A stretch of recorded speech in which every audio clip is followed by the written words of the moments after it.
Se as pessoas estão achando que esse making-off vai ser tipo aqueles americanos de bandas de rock que gravam de noite e chamam pizza, as pessoas estão muito enganadas, porque esse disco foi gravado, a maior parte dele de tarde, regado a salada de fruta, café e bolo de laranja. Então, já começa por aí. A minha vida passou em torno desse mar, segredos, medos, desafios, regras. É muito difícil achar a banda certa, o produtor certo.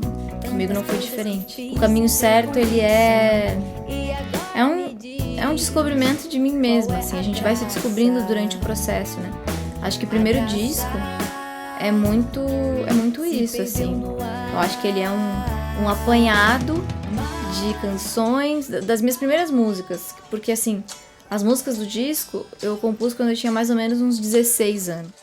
Eu sempre vi você negar todos os beijos, com medo de se apaixonar, esconde o desejo. Mas na hora de me abraçar, não adianta disfarçar. A gente começou com Maurício Bressan. Essa banda que gravou O Caminho Certo não é a banda que veio gravar o disco depois, né? A gente teve o André Azevedo na bateria, o Álvaro Lute no baixo. Só o Gabriel e o André que seguiram gravando o álbum inteiro. Aí eu acho que foi em 2009 para 2010, eu tive a sorte de conhecer o Sr. Léo Enquim. Acabei fui gravar uma publicidade com ele, né? E me dei muito bem com ele em estúdio. A gente ficou muito amigos. Então, no final das contas, quem veio a produzir o disco foi o Léo Enquim, né? Meu amigo querido, parceiro. Em relação à banda, a gente fechou no Daniel Fontoura, baterista, Carlos Delia, baixista, Gabriel Von Brixen, meu amigo, meu amor, meu parceiro de vida, na guitarra, nos violões. O André Trento nos teclados. Depois a gente também acabou tendo a participação do Bruno Vargas no baixo, na Probably. Enfim, foi um disco muito rico, cheio de amigos, um disco muito multigênero, assim, né? Tem shot, tem pop, tem reggae.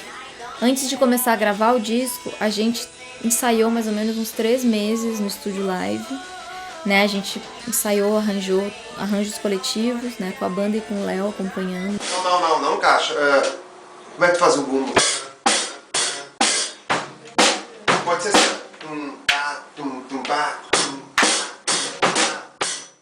Outra pessoa imprescindível para esse projeto foi o Duda Foman, que gravou muitas coisas, muitos timbres eletrônicos, né? Alguns loops, uns teclados extras, além dos do André.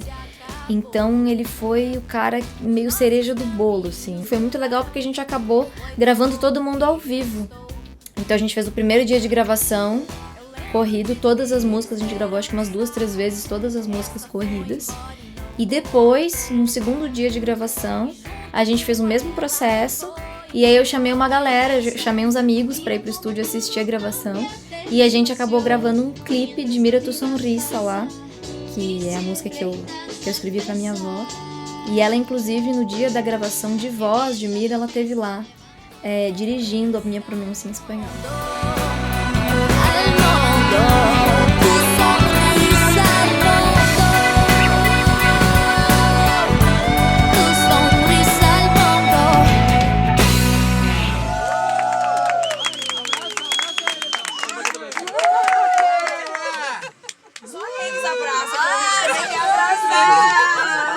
Agora cai no chão, Montinho. Levei um montinho. Nessa gravação com plateia, né, nesse dia de gravação, foi muito legal. Eu lembro que a gente fez toda uma função, making off, o Juan Zapata e a equipe foram me buscar em casa, escolher roupa, uma função. E minha mãe, era inverno, né, e a gente é muito vó, assim, a gente tem espírito de vó, a gente quer tratar as pessoas com bolinho, né, tipo, não, todo mundo tem que estar à vontade. Era inverno, imagina, as pessoas iam ficar umas 3 horas lá gravando o clipe. O mínimo era receber elas com uma boa bebida e com uma boa comida. Depois desse processo da gravação ao vivo, a gente teve outros dias extras, né, de gravação. A gente fez muita sessão de guitarra, descobrindo timbre.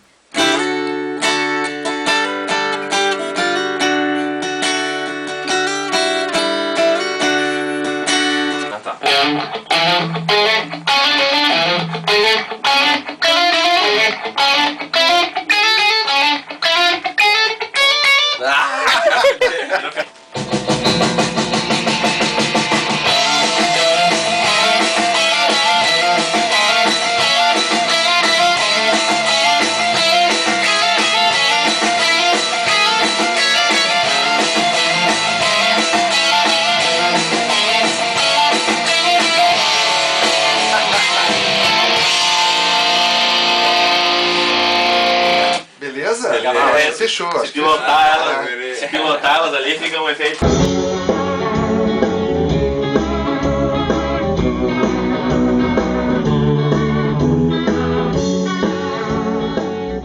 A gente teve sessão extra de teclados também. A gente teve sessão de backing vocal. You don't feel what I want. Vou te deixar só. Também gravação com o Cauê Beltrame, que me deu presente a música You Are My Light pra eu gravar. What is fun without sun? What is love without us? Love's not a play, don't you say that. When I am insecure, takes what it takes. Roll the dice to run and lose control. E é aquela coisa, artista independente, né? Tem dinheiro, vamos lá, posso gravar. Não tem dinheiro, não gravo. Tem dinheiro, vamos gravar. O Kiko, maravilhoso, né? A gente gravou no estúdio do Kiko Ferraz, que além de ser um puta engenheiro de som, como toda a equipe, né? Os amores, o Med, gravou muito assim a gente. A Lísia. Aí veio São Paulo, né? Eu acabei me mudando, eu e o Gabriel, a gente veio pra cá no final de 2011. E o disco não tinha terminado ainda, faltavam algumas coisas. O Léo tinha dito de colocar sopro na música Think About It. E aí a gente acabou fazendo a distância. Então, falei, não, Léo, se precisa de sopro, toca a ficha. Aí ele chamou o Luciano Albo, que escreveu os arranjos, né? As partituras para trompete e sax. O Maurício Nader gravou os trompetes. O Vasco Piva, o sax.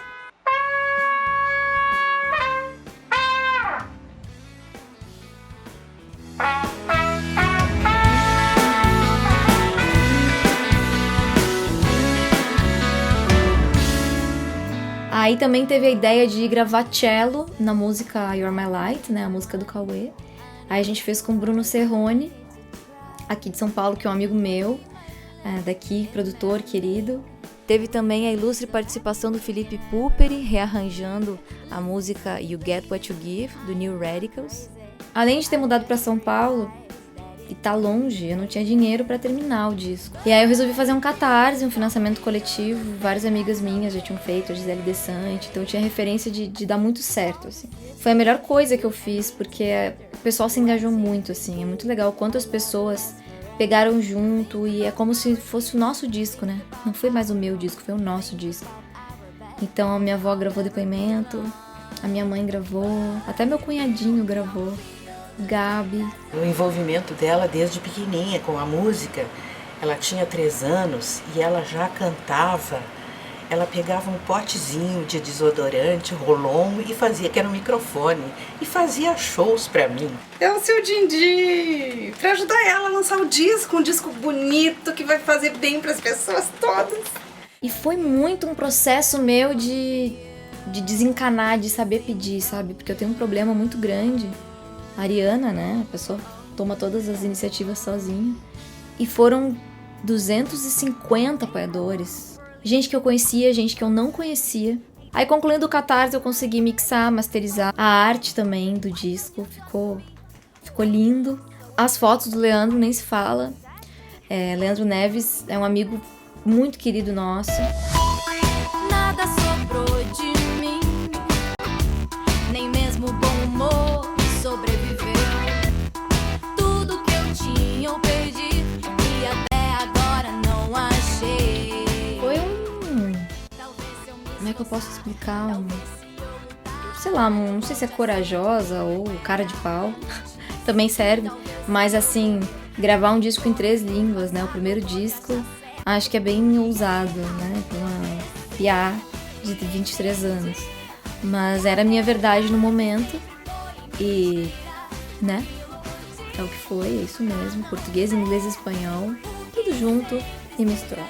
Who can explain the way can't explain the heart. Mas se a lua te mostrar por onde caminhar e você não se encontrar, Mirar el sol y la oscuridad, hacer el bien sin cuestionar, buscar la luz para mostrar tu sonrisa al mundo. Mirar el sol y la oscuridad. Bom, o disco ficou pronto, a gente fez show em bastante lugares. A gente estreou em São Paulo, teve Porto Alegre, teve Curitiba, Rio de Janeiro, Brasília. E pra completar ainda teve uma tour europeia em 2015, que eu e o Gabi a gente fez uma tour acústica, digamos assim. Foi muito legal. Eu sei que é tardio esse making off, mas ele é de verdade, né? E agora, próximo disco, tocar pra frente. E é um disco que eu me orgulho muito de ter feito. E só tenho a agradecer a todo mundo que fez parte desse processo, assim, minha família, que sempre me apoiou, que sempre me incentivou, né? Que sempre acreditou no meu talento, minha mãe, que, assim, parceiraça, né? Os meus parceiros musicais, ao Gabi, meu amor. Não teria feito nada sem a ajuda dele, né? Não teria nem gravado as guias. O processo do início. E é isso. Espero que vocês tenham gostado dessas imagens. Eu fiquei muito emocionada de assistir. E 2017 eu espero vocês para escutarem Mergulho. O caminho certo fica por aqui, mas ele continua em outra direção.